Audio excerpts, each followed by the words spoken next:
Okay, everybody, welcome to this very special episode of All2ReelToo.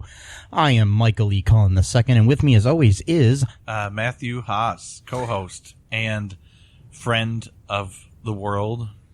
Today we had the great opportunity to speak with actor and writer Eddie Deezen. He's a actor you would know from the movies Grease, Grease 2, WarGames, 1941, Midnight Madness, among others.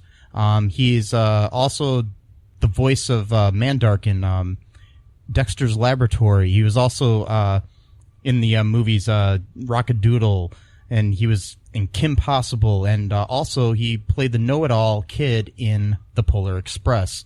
Here's the interview that we had just the other day with Eddie Deezen. Hope you enjoy. We'd like to welcome Eddie Deezen to the All2 interview portion of All2ReelToo podcast. I'm Mike, and with me is Matt. Hello. And how are you doing today, Eddie? Very good. Yeah, it's hot out here. We're going through a real hot spell in LA. It's actually a little cooled down this week, but it's still hot. It's not in the high 80s anymore, but the high 70s. Oh, wow. Yeah, that's actually, I think, cooler than what we got here in Ohio.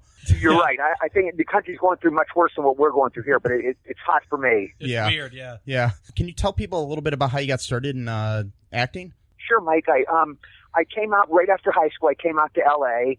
I worked at the Comedy Store. I did a couple bits up there, and I didn't like doing stand-up. I had a hard time memorizing lines, so it was hard for me to memorize my routines. But I worked there 3 times.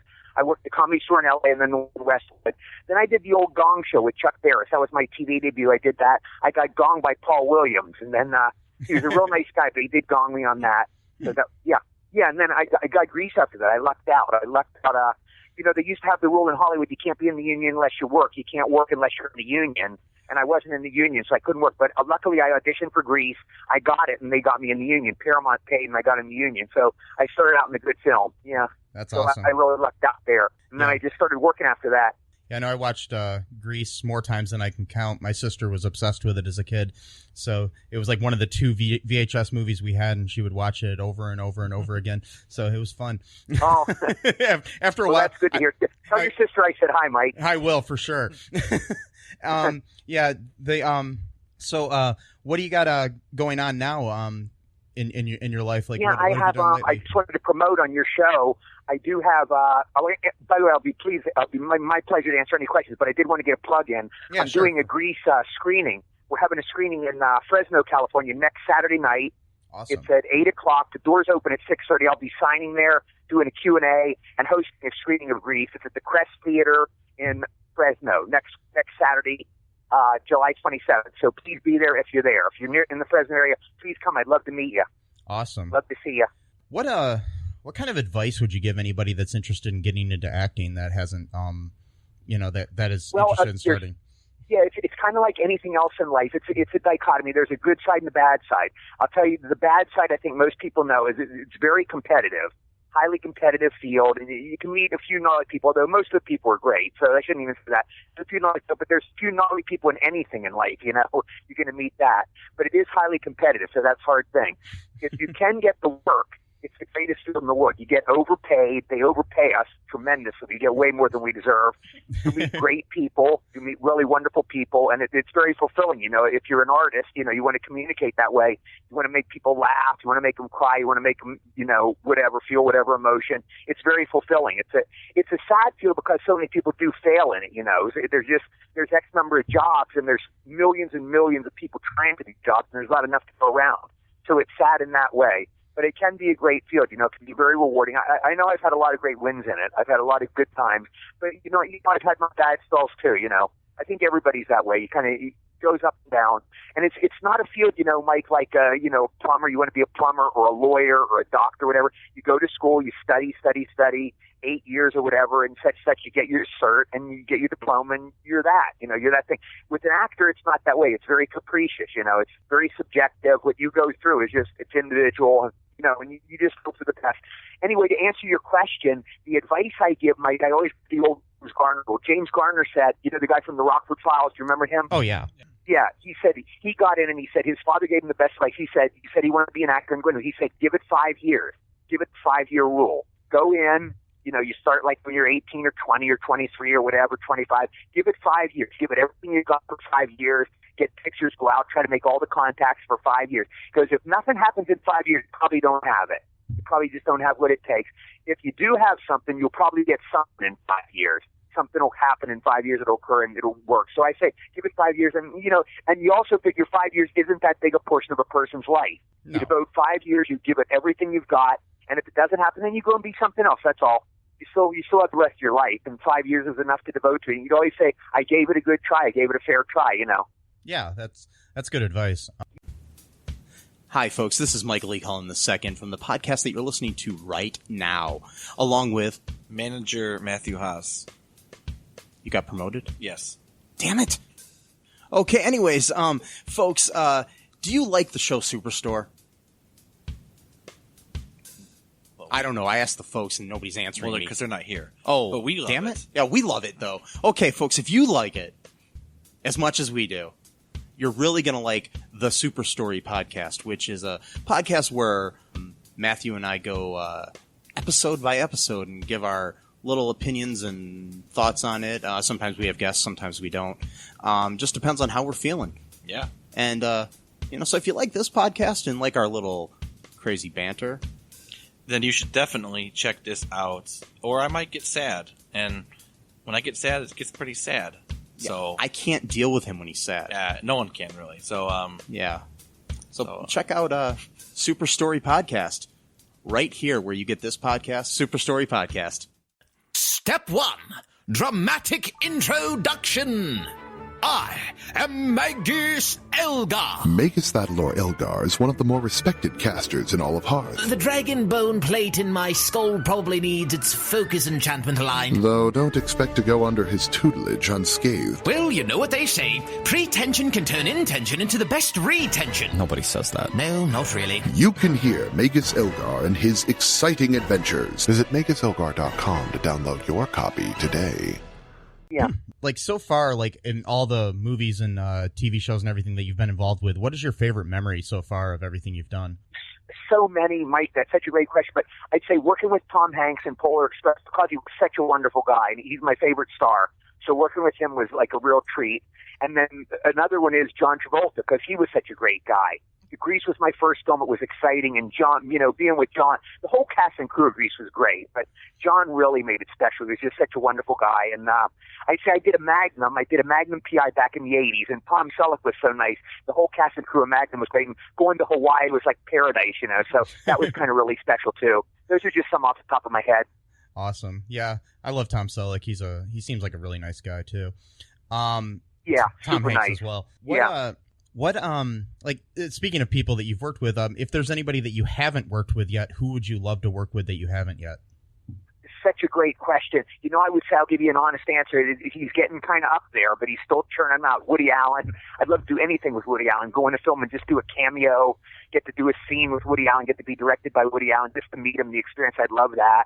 Now, that's kind of feasible because I would fit in with him. The other one, I don't know if I could ever work in his kind of film, but I would be honored to meet Clint Eastwood. He's one I've never come across to meet, and I would be honored to meet him, to do anything with him. So those would probably be the two now. I've run into so many over the years, and it's usually a good experience. Usually the biggest stars are the nicest people as a rule. But those are two I'd love to meet, and I've never met either one of them. That's really cool. Yeah, and a lot of people, I've asked this question to several people, and a lot of people bring up both Woody and Clint, so that's kind of cool.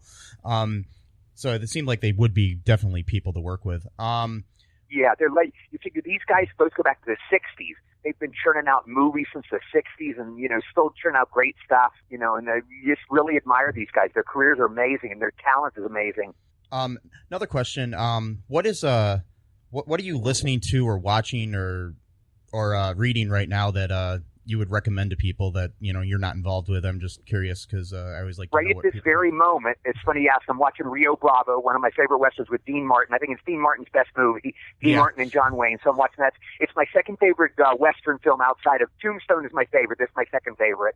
Awesome. And Mike, to answer your question, I'm reading a John Lennon book. I'm a Beatles nut. I'm reading a book called Imagine about Yoko Ono wrote it about her and John making the album Imagine. So I'm reading that. It's an excellent read. It's a great book. That's So awesome. that's what I'm doing now, and I'm always on Facebook. I'm on Facebook all the time. I'm a Facebook addict. You can always go to my page and see what I'm up to. Yeah.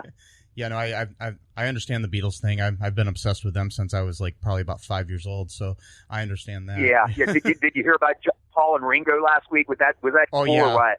Yeah, that was really cool because he came up on stage. Yeah, I and was- regret not going, because it's right down the street from me. I Oh, could have wow. just driven down, or get a ride right down the street, got a couple of tickets for a couple $100. I regret I didn't go, but I'd seen Paul in concert and I'd seen Ringo, but if I'd known Ringo was going to be there, I would have gone. That would have been cool. Yeah. I saw a few pictures from it on Facebook. On some of my friends actually went to that concert. I was kind of jealous of that. Oh, man, what a great moment. Yeah. Another fun question that I ask everybody. Sure. What is your guilty pleasure movie? Something you might be afraid to admit that you love. Oh, guilty pleasure. There's some old ones. I don't know if you know them. There's one called The Last of the Secret Agents I love with Marty Allen and Steve Rossi. It's one I love. There's one from the 50s, okay? This is a weird one. I don't know if you're really into weird esoteric films. There's one called Bela Lugosi Meets a Brooklyn Gorilla. Oh, I think yeah. That's what it went on. But it was a Dean Martin and Jerry Lewis lookalike. There was a team that imitated Dean Martin and Jerry Lewis, and that movie is hilarious. It's one of my favorites. So those are my two biggest guilty pleasure films, I think. Yeah, I have that one on DVD myself. I've watched it several times. Isn't it great? Yeah. It's a great watch. It's so bad. It's so entertaining. The guy, Sammy Petrillo, is so funny as Jerry. It's just such a funny movie. Yeah, that's definitely, I mean, you definitely could tell they wanted to be Dean and Jerry. They were, Martin and Lewis were so big, they probably figured, I think the movie bombed, but they figured, just put out this imitator and it'll go over. But it's funny to watch now in retrospect. I know Jerry wasn't too crazy about it. He didn't like it, but it's funny for us. Yeah. What else, is there anything else that you would like to tell us about your time in working with any projects that you've done or anything that any interesting stories you'd like to share? Well, working with Tom Hanks was always a treat. In Polar Express, he made it so much fun. He comes bouncing in the room the first day. Hi, Eddie, I'm Tom. He comes over and shakes my hand. It's like, no S, Sherlock. You're kidding, right? And then just so many special moments I had with him during the shoot. He's this bigger than life guy. He's kind of like a real life Santa Claus. He treats everybody great. He's such a nice, kind man, and he treats everybody great. He's just one of these guys that elevates you. He makes everybody happy around him, and he brings joy into the room. He's kind of, the closest I can say is just he's a real life Santa Claus. He's great. And then WarGames working with Matthew Broderick. He was a very, very nice guy. We went to this set together, and his father had just died, I remember, and I talked to Matthew, and he was kind of crying. He had tears in his eyes, I remember, about his dad, and he was a very, very nice guy. And worked with Michael J. Fox. I worked with in a movie called Midnight Madness. I don't know if you've seen that, but it's a funny little movie. And it was Michael J. Fox's first film, and Michael was a great guy. It was his first film when he was like about 18, and we talk about the Twilight Zone together, and we play handball at Disney Studios together. I'd bring a Super Ball in, and I remember us playing handball together against the brick wall. And he was just this little unknown kid. Then about 5 years later, I'm up at Universal, and he comes spinning up, this red Ferrari comes spinning up, and it's Michael J. Fox. He'd done Back to the Future, was the biggest star in the world, It's funny about Hollywood. One day you're unknown, then you're the biggest star, and that's what happened with Michael. And he was the same nice guy. He was just as nice as ever. No airs about him, no superior attitude, just a super nice guy. That's really cool. I mean, he seems like he still is to this day. Hey, folks, this is Michael E. Cullen II from the podcast that you're listening to right now, along with Matthew Haas. We just wanted to tell you about our great podcast called Super. It's called All2Real. And on that show, what do we do, Matt? We watch biopics, and then we talk about whether or not the movie matched up with the real story or not. So It's a lot more exciting than that, though. Yeah, so we analyze the real story and the real story. Get it? Get it? Real. Yeah, they're spelled differently, folks. You can guess which one I said which way. Anyways, so sometimes we have guests, sometimes we don't. But we talk about great movies like Shattered Glass and The Social Network and Futile and Stupid Gesture, among others. Those are some of the ones that we've covered so far, and we're going to cover a lot more. So please subscribe on Stitcher, Apple Podcasts, Google Podcasts, wherever you find your great, fun podcasts. And be sure to share it with your friends. Do it. Do it. Do it. And make sure you're not afraid to get all too real. Bye-bye. What is your favorite film of all time? A Hard Day's Night. Easy question for me. A Hard Day's Night, I've seen it probably 50 times. greatest comedy. I'm a Beatles nut, great music. It captured Beatlemania, you know. It's such a well-made comedy. It's one of the funniest movies ever made. It's like a perfect comedy all the way through. And, you know, it's funny about it. Most people in their minds, they still, Hard Day's Night was 55 years ago, and we still all have that general idea in our mind of what they were in that film. John is kind of the wisecracker, the wise guy. Paul's the cute one. George is the quiet one, and Ringo's kind of the goofy one, you know, the oddball, the outcast. But we kind of still have that idea after 50 years. Even though they went through all these changes, these are still the fundamental ideas we all have of the Beatles was from that film. We still hold those things. Yeah. Very cool. But that would be my favorite. Yeah. Western, like I told you, Tombstone. I love Tombstone. I watch that over and over. That's just a film I never get tired of. I love it. Yeah. I love that too. What was that line? He's like, "You're my." Yeah, isn't that a great movie? You're my How Huckleberry. did Val Kilmer not get nominated for an Oscar? I'll never know. Yeah, I love that. You know, you're my Huckleberry and all that stuff that he does in there. That's exactly. Yeah. It's funny. I did a signing show, Mike, with him years before. But, you know, before Tombstone, I'd never seen Tombstone, and I sat right near Val Kilmer, and I was looking at him, and I'd seen him in something. I wasn't that impressed. I go, this pretty boy. I go, this guy's got no talent. He's some pretty boy, big deal. And then later I saw him in Tombstone, and, you know, he hits it out of the park. He just smacks that grand slam. And I wish I could have told him what a great actor he is, but I didn't see it at the time. See, he really, that's an immortal role he did, the way he captured Doc Holliday. I'm a big Batman fan myself, and I think he was probably one of the best Bruce Waynes, honestly. I don't know. Oh, yeah, you like that, yeah. He was the littlest one. He was kind of little to play Batman, but he did kind of capture it. He was good as Bruce Wayne, I think, better than he was as Batman, but he was good still as both. Yeah. That's an interesting observation. Maybe you're right. Yeah. I thought Michael Keaton did a good job. I mean, Adam West will always be the Batman. Oh, yeah. But I thought Michael Keaton was good. I kind of wish he hadn't quit. Oh, I know. He was probably the perfect you know, he was great, day. And Jack Nicholson was a great Joker. I thought they were a great combination, those two. So, I think that's all I've got for you right now. That I can think of. Okay. Definitely would love to talk to you again sometime. This was fun. Thank you very much. Let me just say a few things. First of all, it was a pleasure to be on your show. You're a super nice guy, and it was my pleasure talking to you. You're a great interviewer, and I wish you continued success. I want you to have a wonderful summer. Take care. And tell Matt I said hi, too. And tell your sister I said hi. Will do. Think of me when you see the guy get hit in the face with a pie in Greece. My big scene. Will do. Thank you. And have a good night. Have a great rest of the summer, Mike. Take care. Thank you. Thanks for tuning in, everyone. I hope you enjoyed that interview. And be sure to check us out online and subscribe and listen and share the show. And be sure to, if you can, if you hear this before the 27th, go check out Eddie in Fresno with his showing of Grease there. That sounds like fun. I wish I could be out there. But until then, right now, I'm going to say bye-bye. Thanks for listening to All2ReelToo podcast, a Cullen Park production. Produced and edited by Michael E. Cullen II. Music by Matthew Haas. Subscribe and share the show. Visit us at cullenpark.com.